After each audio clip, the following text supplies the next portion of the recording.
Kalau bisa yang lolos itu bukan Ganjar, Tapi Anies. tapi Anies. Kalau bisa yang lolos itu bukan Ganjar, Tapi Anies. tapi Anies. Dan itu yang hari ini dikonstruksikan oleh hampir semua lembaga survei yang dibayar pihak paslon nomor 2 begitu.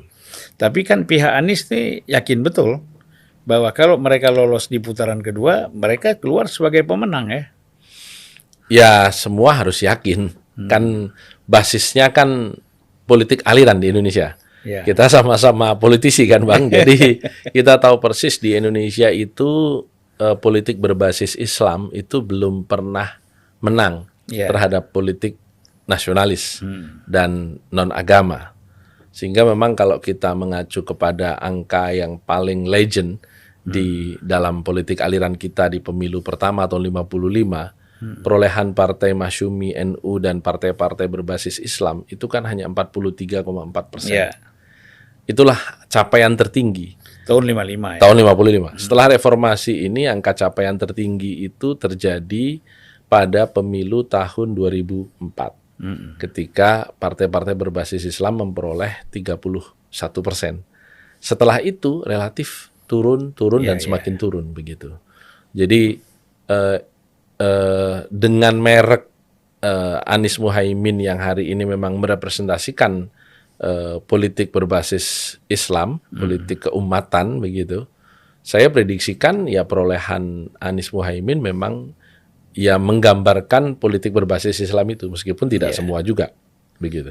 Berarti di bawah 30 juga ya kalau basisnya itu ya. Ya kalau mau dipol-polin di angka tahun 55 ya tidak akan menyentuh 44% lah. Iya, tapi kan 45 itu kan NU-nya kompak semua. Iya itu dia makanya saya katakan makanya kalau mau dimaksimalkan angkanya itulah angka yang paling bisa dipertanggungjawabkan secara historis. Kalau sekarang kan NU-nya udah terpecah-pecah. Itu dia makanya. Golkar juga, PDI ada juga sebagian ya. Betul. Makanya menjadi tidak bisa kemudian kita yakini angka 44 itu akan mudah tercapai kan? Begitu. Kemarin Bang Zulfan saya mendapat laporan dari salah satu daerah di Jawa Timur. Yang satu kepala daerah ini dari PDI Perjuangan, yang satu memiliki latar belakang birokrasi, yang semula tentu karena PDI Perjuangan mengusung Ganjar Mahfud, ya tentu dia memenangkan Ganjar Mahfud. Tetapi karena sesuatu dan lain hal lain hal itu pada umumnya adalah persoalan hukum.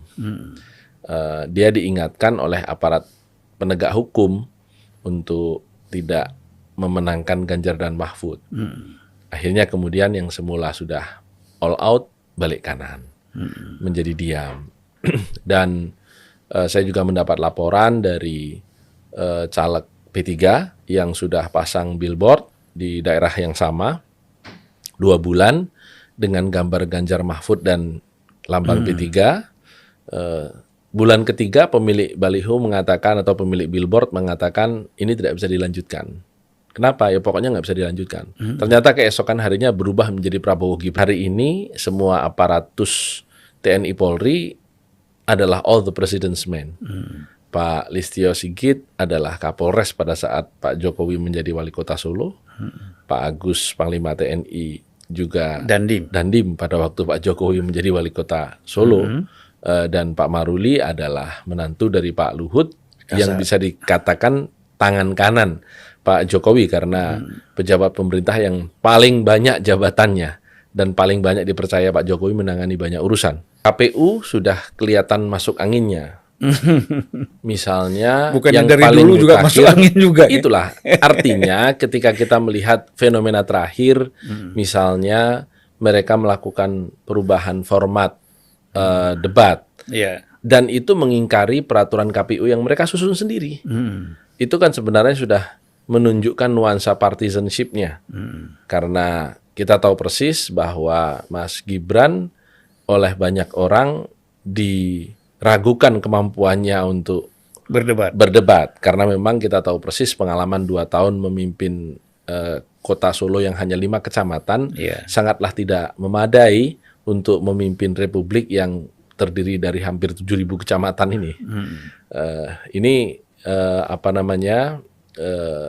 kuat dugaan memang kemudian perubahan KPU itu karena ada Ya. nuansa kepentingan paslon nomor 2. Pemindahan baliho terjadi di mana-mana.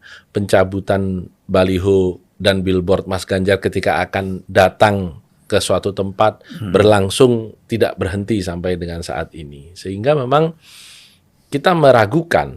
Bahkan terakhir ini ketika kita melihat Mas Ganjar ke Pontianak disusul ke Pontianak, Mas Ganjar ke Lampung disusul ke Lampung, Mas Ganjar ke Papua disusul main sepak bola di Papua. Jadi seperti ada pembuntutan dan memang penargetan operasi bahwa putaran yang secara logika kemungkinan akan 2 putaran ini di Pilpres itu sepertinya paslon nomor 2 ini memang memilih kalau bisa yang lolos itu bukan Ganjar, Tapi Anies. tapi Anies.